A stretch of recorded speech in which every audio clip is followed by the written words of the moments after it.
influenza en edad pediátrica, el comportamiento de los niños. Debo decir que la influenza es muy común en los niños y es un gran productor de enfermedades respiratorias, ¿no? Y ocasiona una gran morbilidad y mortalidad infantil. Realmente la mortalidad infantil es mayor que la de epidemia, cuando sucede una epidemia, pero constituye una de las enfermedades que causa mayores estragos en cuanto a los niños por las complicaciones que pueden derivar de un mal manejo de ese virus. Es un virus RNA de la familia ortomyxoviridae y la transmisión es por las gotitas de fluido de las secreciones nasales, bronquiales y salivales.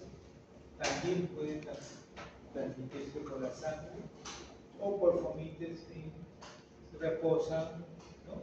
Por moscas, ¿no? O cualquier cosa que está en superficies o objetos contaminados y objetos que los contaminan, ¿no? Resiste un ambiente frío, seco, y es inactivado solamente por el detergente o desinfectante.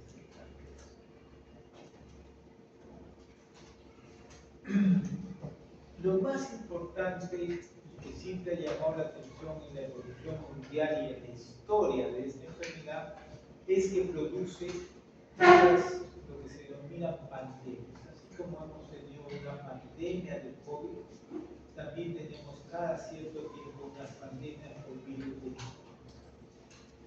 estos, cuando no había un gran avance de la medicina como tenemos ahora, y no había la inmunización que tenemos ahora con base a la vacuna contra, ¿no? En base a la vacuna de la influenza, prácticamente ocasionaba mucha morbilidad y mortalidad. Y eso se presentaba por una aparición de un nuevo virus de influenza que no estaba circulando abruptamente en los años anteriores. Y al ser nuevo, prácticamente era virgen para todas las personas que en ese momento se ponían en contacto. Y los virus, conforme van atacando, que son nuevos, ¿no? Y no hay mecanismos inmunológicos de resistencia, van a ocasionar que las enfermedades sean graves. Cuando ya comienza a replicarse en el tiempo y aparecen las variantes, van perdiendo esa virulencia. Eso es lo que sucede con el virus de influenza. El virus de influenza, que apareció, por ejemplo, en el año 2009, ustedes deben haberlo pasado también, ¿no? Entonces, en 2009 comenzó matando a mucha gente, pero ya había en algunas memorias inmunológicas, si es que los años anteriores se habían puesto la vacuna de influenza.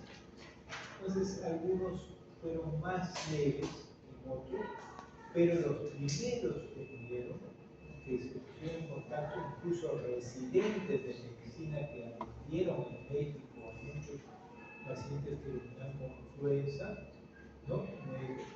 Prácticamente fallecieron. Conforme se fue avanzando a nivel mundial, porque la vacuna demoró aproximadamente unos 6 meses en desarrollarse para el nuevo virus de influenza. Entonces, hasta mientras tanto, la mortalidad fue circulando, pero ha ido circulando en el mundo durante muchos años este virus, pero ya sin el gran poder virulento que tenía al inicio, ¿no? Entonces, la historia describe grandes pandemias. Una, la de la gripe rusa, en los años 1889-1890, la gripe española, la que ha causado en el mundo la mayor mortalidad, 1918-1920, que murieron en Europa, Asia, un promedio de 40 a 100 millones de personas. Llegó a Estados Unidos, pero hay que considerar que no fue tan, si bien llegó a todo el mundo, pero no fue con la velocidad que se instala en estos momentos las pandemias en todo el mundo, porque en ese momento la vía de comunicación mayor era la vía marítima, ¿no? Y la vía terrestre, por supuesto. Entonces, generalmente, si acá tuvimos, porque llegó ese virus de influenza, tuvimos, pero desde que venía por los barcos. Los barcos entonces se aislaban y ponían en cuarentena, ¿no? A todos aquellos barcos que llegaban hacia diferentes partes del litoral. La gripe asiática ya viene con avances de la ciencia médica, se presenta generalmente, se localiza ya más en Asia, se logra controlar en Asia, y tiene de 1 a 1.5 millones de muertes. La gripe de Hong Kong en el año 68-69, 750.000 a 1 millón de muertes, y la H1N1, con todos los adelantos y conseguir rápidamente la vacuna, aproximadamente el número de muertos fluctúan entre 18 y 22.000, máximo 25.000 muertos, si es que hubiera una subnotificación en algunos países. Entonces, y a pesar de que esta H1N1 sí se extendió por todo el planeta y dio vueltas al mundo como 2 o 3 o 4 o 5 años. Entonces, la primera pandemia ha sido descrita por la literatura en el año 1580. En el siglo XIX, 4 pandemias. En el siglo XX tuvimos 3 pandemias. Ya les había referido, la de mayor mortalidad fue la de 1918-1919, llamada la gripe española, ¿no? Que era terminando la Primera Guerra Mundial. En Sudamérica pensábamos nosotros, en los países del hemisferio sur, que no había influenza. Y si había influenza era muy importada. ¿Y por qué? Porque teníamos un clima muy especial donde nosotros no llegamos en este hemisferio a temperaturas muy elevadas. Eso, y no había mucha vigilancia epidemiológica. ¿Qué significa vigilancia epidemiológica? Tú tienes un paciente con sospecha del virus influenza, tú tienes la obligatoriedad como médico de ir a hacerle un examen y hacerle su serotipo o lo que quiera, su determinación de qué virus es. Y eso en el país está centralizado en el Instituto Nacional de Salud, ¿no? Entonces, eso es una vigilancia. Entonces, eso a partir de la epidemia del 2009 se instaló en todo el mundo. Y ahí nos encontramos con la sorpresa que nosotros, la mayoría de los procesos de neumonías en niños, eran la mayoría precedidos de un virus de influenza. Sabemos que los virus que atacan al ser humano y en niños más frecuentemente son el virus influenza y el virus influenza, ¿no? Entonces, recién a partir del año 2009 es obligatoriedad. Y esto sirve para fabricar las vacunas, ¿no? Eso se someten si no me equivoco, 114 países del mundo tienen vigilancia epidemiológica. Y según eso se determina cuáles son los virus circulantes el año previo a la fabricación de la vacuna para que se pongan esa vacuna y se fabriquen los laboratorios esa vacuna para que no haya una aplicación. ¿No? Y en el Perú, con esta vigilancia se ha notado que la influenza es una de las principales causas notificadas de consulta, de hospitalización y de muerte. La influenza puede ser, igual como el sarampión, puede ocasionar por el mismo virus la muerte. Pero generalmente los mayores problemas son las complicaciones. ¿Qué es necesario para que suceda una pandemia? Para una pandemia tiene que haber un nuevo virus que no sea conocido o sea reconocido por el ser humano Y la única que da esta posibilidad de pandemia es el virus influenza A. ¿No? Entonces, la población mundial no tiene que tener inmunidad para este nuevo virus. Y eso lo hace que tenga una alta capacidad infectiva. ¿Y por qué? Porque rápidamente la influenza se contagia. Y cuando hay un nuevo virus, aproximadamente en una pandemia, 10% de la población mundial va a contagiar la influenza. Tiene un elevado impacto económico, porque si bien la influenza puede no causarte una mortalidad, pero te va a impedir ir al trabajo por lo menos unos 5 días, 6 días, seas adulto o en los niños pueda impedir también la asistencia a labores de colegio, ¿no? O los padres mismos tienen que cuidar a sus hijos y quedarse en casa, porque el paciente para estar delicado o puede estar hospitalizado. Entonces, es importante evaluar el impacto económico, por eso ahora la vacunación en el Perú es obligatoria a partir del sexto y séptimo mes de vida, porque considerando las razones costo-beneficio, es mejor vacunar a todos los niños y evitamos no solamente la comorbilidad por el virus, sino evitamos los altos costos económicos que significan la ausencia de trabajo y los cuidados económicos de tanto para el sector salud como para la familia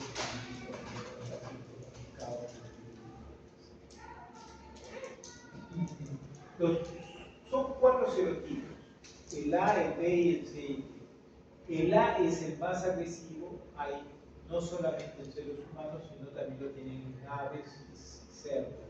Entonces, cuando aparece derivado un nuevo virus que viene del cerdo al ser humano, un virus A, y llega al ser humano y se disemina porque no lo reconoce el ser humano, muchas veces le denominan un virus porcino. Así le denominaron a H1N1. Cuando derivan de las aves, hace poco hubo una epidemia de virus aviar, que se morían todos los pelícanos, todos los litorales, estaban los pelícanos muertos y también muchas granjas se quedaron sin pollos, porque se comenzaron a morir, ¿no? Pero a veces esos virus llegan al ser humano. El tipo B solamente lo tienen los seres humanos, el tipo C son de seres humanos y cerdos, pero provocan infecciones leves que no causan, pasan por una gripe pasajera, y el tipo D no llega al ser humano. Este virus tiene una bicapa lipídica RNA con 2 cadenas de glicoproteínas que son como receptores, ¿no? En el exterior de la partícula viral, que se llama la hemaglutinina y la neuraminidasa. Por eso los virus, cuando se denominan virus A o virus B, ¿no? Pero el virus A tiene una hemaglutinina, por eso se llama H, le ponen 1, 2, 3, 4, 5, y la N es por el tipo de neuraminidasa que van cambiando con el tiempo. Entonces, como les decía, el virus influenza A tiene subtipos de función de estas 2 proteínas de superficie, la hemaglutinina, denominada H, y la neuraminidasa, denominada E. La hemaglutinina es una enzima que facilita la entrada del virus al epitelio respiratorio. Todo virus tiene para vivir y reproducirse en cada una célula. Entonces acá tiene predilección por las células del epitelio respiratorio. Y la neuraminidasa facilita que cuando se reproduzca dentro de la célula, rompa la célula y se liberen más virus, ¿no? En la liberación de nuevas partículas virales desde las células infectadas. Tiene una carga genética de 8 segmentos de RNA, y eso hace que dentro de esas modificaciones de estos segmentos de RNA haya una variabilidad que facilita que haya una recombinación genética entre especies. Y esto permite frecuentes y rápidas mutaciones, por eso recircula y cambia en cada año. Por eso encontramos cada año nuevos virus, a veces de los mismos que han recirculado anteriormente, que no van a producir una pandemia, o puede aparecer un nuevo virus que prácticamente no se ha reconocido todavía por el ser humano y va a ser podría ocasionar una pandemia. Todas las pandemias, como decía, se deben a influenza y esto se debe al grado de la variación antigénica, tanto de la hemaglutinina, de estas proteínas de superficie que están en el virus, y la neuraminidasa. Cuando esto ocurre, un cambio abrupto de un virus nuevo, ¿no? Y eso se produce por un cambio significativo en la hemaglutinina y la neuraminidasa, se conoce como shift antigénico, ¿no? Entonces se produce un nuevo virus distinto a los circulantes en años previos y da lugar a un virus diferente, un shift antigénico. Cuando en cambio lo que ocurre más frecuentemente es el drift antigénico, que son acumulaciones de mutaciones, pero que son puntualitas nomás en los determinados genes que van a codificar hemaglutinina y neuraminidasa. Entonces, esta es una parte de evolución continua del virus y esa es la razón por la cual nosotros tenemos que vacunarnos todos los años, nosotros personales de salud. Y eso va a ocurrir en la influenza A y en la influenza B. Entonces, ¿por qué se produce una influencia pandémica? Por intercambio de segmentos del gen entre el virus de influenza de origen humano, aviar o porcino. Puede ser también que directamente las aves, los cerdos, los pasen, o por reciclamiento de subtipos de virus humanos que circularon anteriormente, se hace como una mezcla, un nuevo constructor y se forma una nueva torre. Y eso hace que la inmunidad sea corta debido a estas mutaciones. ¿Cómo actúa el virus? El virus se va a fijar a través de las hemaglutininas que permiten la penetración o ocultarse con las células, especialmente a los azúcares del ácido ciánico de la membrana celular, de las células epiteliales y mucosas de las fosas nasales, faringe y tráquea. Como todo virus, utiliza las células, se reproduce y lo necrosa. Y eso es lo que da la sintomatología. Si estos virus atacan la tráquea, atacan sus células y van a dar una traqueitis. Si agarra los bronquios, va a dar una bronquitis. Si agarra la laringe, generalmente de acuerdo que la linfotraqueobronquitis, ¿no? Y el producto del desprendimiento de este epitelio va a causar la presencia de moco, edema, de la mucosa respiratoria, porque es como un despulimiento de las células del aparato. Tiene su prevalencia en los meses de invierno. Sabemos que en el hemisferio norte es de octubre a abril y en el hemisferio sur es de mayo a septiembre.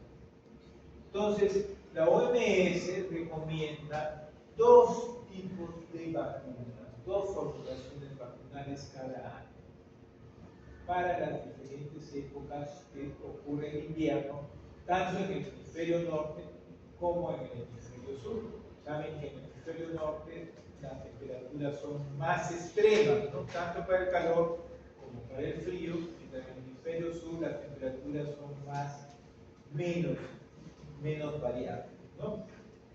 Y eso lo hace desde el 2013 y es la ONU, la Organización Mundial de la Salud, es la que nos dice qué vacunas van a tener que ser utilizadas en las formulaciones que van a realizar los laboratorios.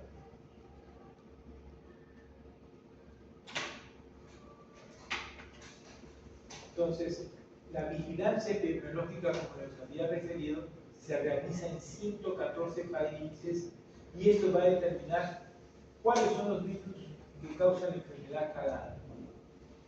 Pero en el único país en el cual al final decide qué vacunas van a dar licencia es en Estados Unidos, que la FDA decide qué virus van a utilizarse en ese país.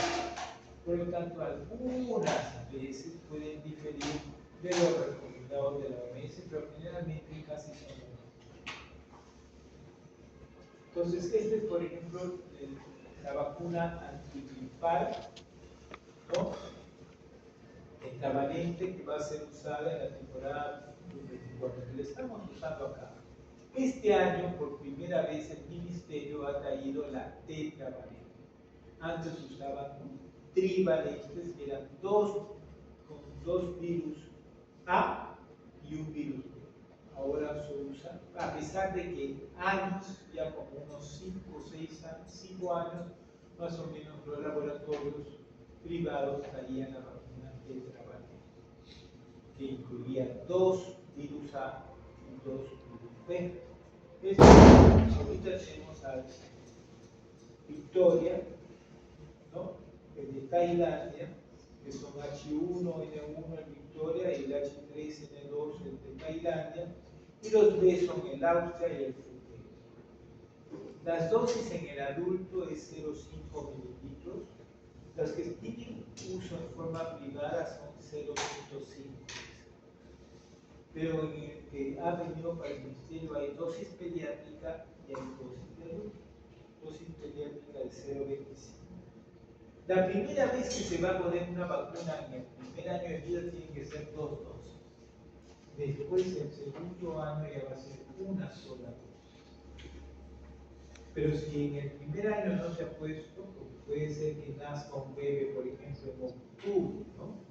O septiembre, no cumple los 6 meses para ponerse antes, no se puede poner antes. Hay que esperar, entonces hay que esperar en el segundo año se puede poner, pero siempre tiene que, la primera vez tiene que ponerse 2 dosis.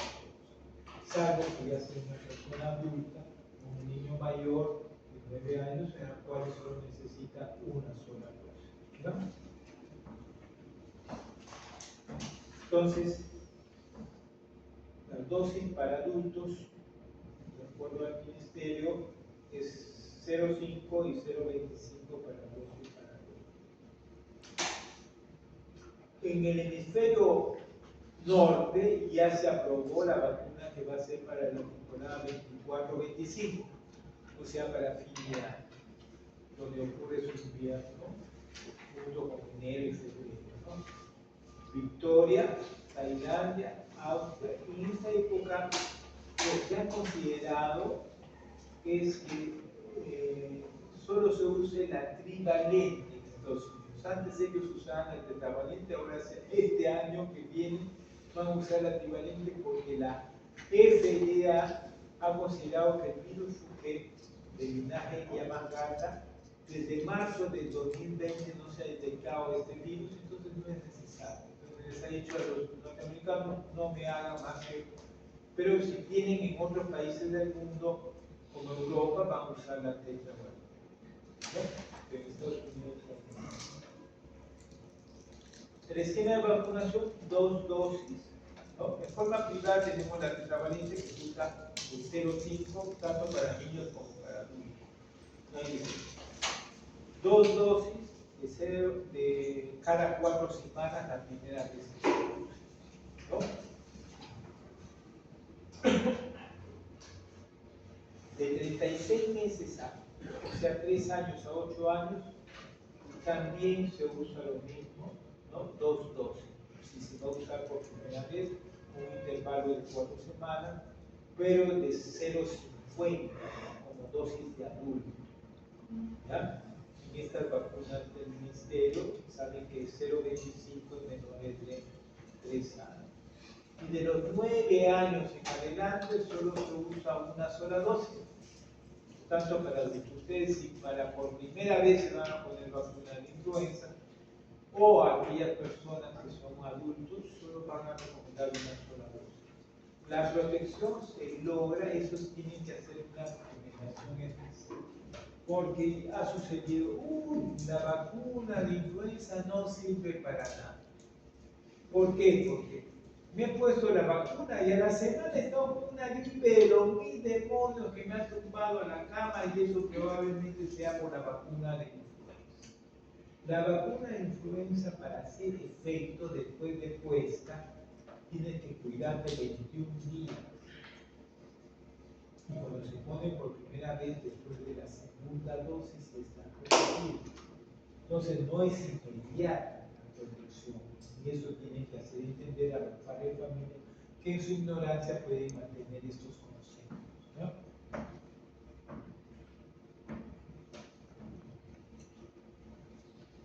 La liberación del virus ocurre antes de que aparezcan las manifestaciones, 1 o 2 días antes, y se mantiene hasta 5 o 7 días después de iniciar los síntomas, excepto en quienes, en aquellos niños pequeños y en algunos pacientes inmunosuprimidos, crónicos, rehabilitados, pacientes que podrían tener VIH, pacientes que podrían estar en tratamiento para cáncer, nefróticos con uso de corticoides prolongado, pudiera ser que el virus se elimine más rápido. Y entonces, si se sigue eliminando más tiempo, su posibilidad de contagiarlo va a ser más. Pero generalmente el promedio es eso. La diseminación ocurre de persona a persona por la vía aérea, por la tos y estornudos. El virus ingresa por nasofaringe, se adhiere al epitelio de la tráquea y bronquios. El periodo de incubación es de 1 a 4 días y el periodo de contagio es desde un día antes de los síntomas hasta 10 días después. ¿Cómo es la clínica? Una característica del virus de influenza es su presentación clínica. El niño está perfecto y de un momento a otro hace una fiebre tremenda, rinorrea, tos, se pone mal. No es en forma progresiva. Tiene tos, malestar general, fiebre, escalofríos, cefalea, anorexia, mialgia, le duele todo el cuerpo, artralgias y dolor de garganta. Es menos frecuente una exploración, el anemeo, ronquera, un dolor reticular, torácico, abdominal, ¿no? Y vómitos. Generalmente no. En el hemisferio norte, por esas temperaturas elevadas, en los ancianos, en los mayores de 65 años, son los que más se mueren, si es que no se pone la vacuna cada año por el virus que ellos le llaman la flu, ¿no? Mientras que en el hemisferio sur, la mayoría de mortalidad en niños son, ¿no?, mayores de 5 años. Eso es lo que se ve en las estadísticas. Entonces, ¿cómo diferenciamos de una falsa gripe o resfrío de una gripe? Primero que la falsa gripe o resfrío común, como llamamos, es producido por adenovirus, influenza, rinovirus, coronavirus, enterovirus, micoplasma, que son principalmente bacterianos de las pneumonias atípicas, mientras que la gripe que conocemos es el virus influenza.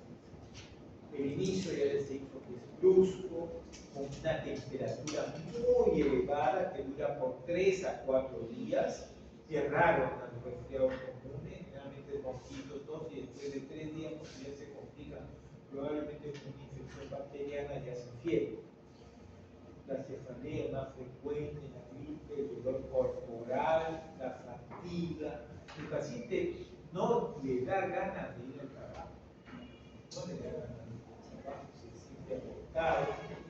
En cambio, no se presenta obstructivo, no hay una rinitis de constrictivez. La sangre más frecuente en la resfriado común, no es frecuente en los estornudos. Y el dolor al deglutir puede ser mayor en la resfriado común. La tos en la gripe es más frecuente y a veces muy severa, y sus complicaciones son las bronquitis y las neumonías. Mientras que en el resfriado común, por ser más de las vías respiratorias superiores, ¿no?, es de las otitis. Las complicaciones son las otitis y la sinusitis. ¿Cómo se diagnostica? Como un hisopado faríngeo. El gol estándar es el cultivo viral, pero tiene una limitación. Nosotros, cuando sospechamos influenza, no tenemos que hacer el diagnóstico rápido, precoz, para poder decir, ¿no?, si podemos usar una actividad que hay en condiciones especiales que se depositan vivir y eso tendría que usarse inmediatamente, ¿no?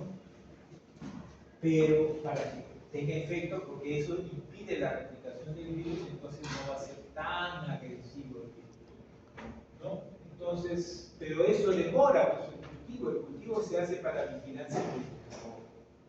Entonces hay test de detección de proteínas virales que son fáciles y rápidas, con resultados en una hora, que permiten identificar si es virus influenza A y influenza B, ¿no? Pero son menos sensibles. En algunos casos pueden tener el virus de influenza y no sale positivo.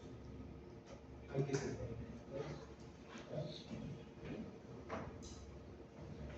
Después tenemos la reacción de PCR contra tasa reversa, reacción en cadena, que determina mediante la detección de ácidos nucleicos virales, identifica los subtipos, y la serológico, que tampoco es de utilidad porque tienes que esperar 2 semanas para ver el inicio de anticuerpos, que se lee el anticuerpo, ¿no? En los dos muestras, una de inicio y el otro a las 2 semanas. ¿Cuáles son las complicaciones del virus de influenza? En primer lugar, puede dar la influenza neumonía por el mismo virus o puede ser una bacteriana secundaria.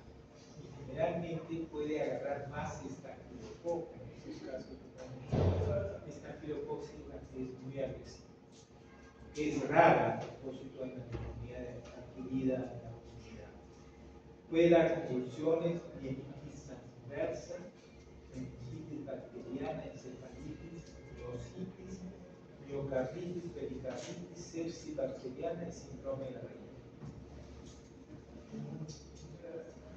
¿Cuál es la prevención? Mediante la inmunización con la vacuna contra la influenza, reduce un promedio de 30-50% la mortalidad en ancianos y previene el 30% de hospitalizaciones por enfermedades respiratorias relacionadas a la influenza.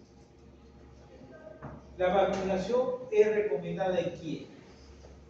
En mayores de 65 años, menores de 5 años, inmunodeprimidos, diabetes, sida, trasplantados que estén estables, por supuesto, o con enfermedades médicas crónicas como enfisema, bronquitis, infarto de miocardio, valvulopatía, insuficiencia, cirrosis, una corticoterapia prolongada y cáncer, siempre y cuando estén estables dentro de esas enfermedades crónicas. Y nosotros, todo el personal de servicio social, o sea, el personal de salud debe tener vacunación obligatoria todos los años para evitar que se contagien, porque va a ser las posibilidades mayores de contagiar, y no solamente de contagiarse ustedes, sino de llevar el contagio a los bomberos y militares. Contraindicaciones, se habla mucho de la leche del huevo y de la proteína de pollo ave. He visto casi nunca, por decir nunca, he visto una reacción alérgica al sabor normal. En personas con fiebre aguda es preferible no vacunar mientras no identifiquemos bien qué es lo que tiene. Esto se puede esperar pues, en esos casos hasta que se recupere la vacuna. Y en personas que han desarrollado enfermedad de Guillain-Barré en las 6 semanas previas, lleva una evolución bien tolerabilidad de recuperación de la vacuna. Para disminuir el riesgo de contagio, utilizar pañuelos de papel. O sea, después de la virus de influenza, comenzó ya en todo el mundo antes, ¿no? Antes solamente el lavado de manos y una toallita tenía más en las salas de hospitales. Ahora todo es papel, ¿no? Aunque a veces falta, pero es papel. ¿Ya? Para evitar los contagios. Hay que taparse la boca, antes todo el mundo usaba, ¿no? Pañuelitos, ¿no? Y sus mocos se repartían el virus a todos lados, ¿no? Ahora hay que taparse la boca y la nariz al estornudar, hay que usar mascarillas, probablemente, ¿no? O limpiarse con pañuelo de papel y tirarlo luego, desinfectarse con alcohol, también previene. Tratar de evitar contacto con personas. Si alguien tiene pues, un virus de influenza, pues se van a ir a visitar menos si no están vacunados. Al tener síntomas compatibles con gripe, teniendo a haber estado en una zona, porque como estos vienen en epidemia, vienen en una zona que se han reportado casos, hay que realizar el aislamiento. El aislamiento se hace en relación al periodo de incubación y al periodo de enfermedad. ¿No? ¿Cuántos serían? Un promedio de 14 días aislados, así, tanto el periodo de incubación y el periodo de consultar al médico y hacer el diagnóstico, es preferible hacer el diagnóstico para saber qué es lo que. Ante la posibilidad de haberse contagiado uno, por ejemplo, imaginemos que vamos a visitar con alguien que tenga el virus, ¿no? Y hemos estado en forma muy cercana, se puede iniciar tratamiento en los días, 2 días de inicio, hasta los 2 primeros días de inicio de los síntomas, como celtamivir y zanamivir. En el Perú solamente hay 2 celtamivir, especialmente en grupos de alto riesgo con enfermedades graves y crónicas, para evitar las posibles comorbilidades que puedan generar una mortalidad infantil.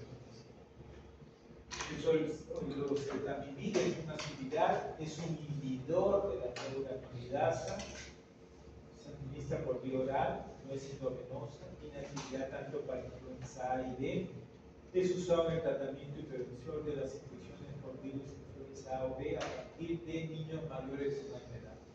Yo que he manejado a pacientes en la época de la epidemia de 2009, hemos podido usar a estos niños 6 meses para atrás. El tratamiento debe comenzar a 48 horas posteriores al comienzo de los síntomas gripales, porque van a cortar los síntomas en 1 o 2 días. Porque lo que va a hacer es disminuir la replicación viral, va a haber menos. Pero si ya está todo florecido, ya se replicaron, salieron de sus células, no tendría suficiente trabajo. Estas son las dosis, ¿no? Vienen unas tabletitas, entonces nosotros mandamos preparar en las farmacias con sobrecitos para darle a los niños, porque la tableta tiene 75 miligramos. Y de acuerdo a esto, las dosis eran de 15 con 30 microgramos, de 16 a 23, 45 cada 12 horas, 2 veces al día y por 5 horas. Efectos adversos de esta pastilla era náusea, vómito, bronquitis, insomnio. Y cuando tenemos la posibilidad de un virus que produce una pandemia, la OMS determina unas etapas de fase de alerta, que no han escuchado también en la época del COVID, ¿no? Fase 1, cuando no hay nada, fase 2, cuando dicen de animales, que han causado determinando zonas, ¿no? El riesgo de, y hay una potencial amenaza pandémica, cuando ya está en pequeños grupos humanos, es la fase 3, fase 4 ya está a nivel comunitario, ¿no? Y ya hay un incremento significativo en el riesgo de pandemia, fase 5, ya hay por lo menos en 2 países, ¿no? Y la pandemia es inminente, y fase 6 cuando ya está. Esto es todo lo que se influenza, sí.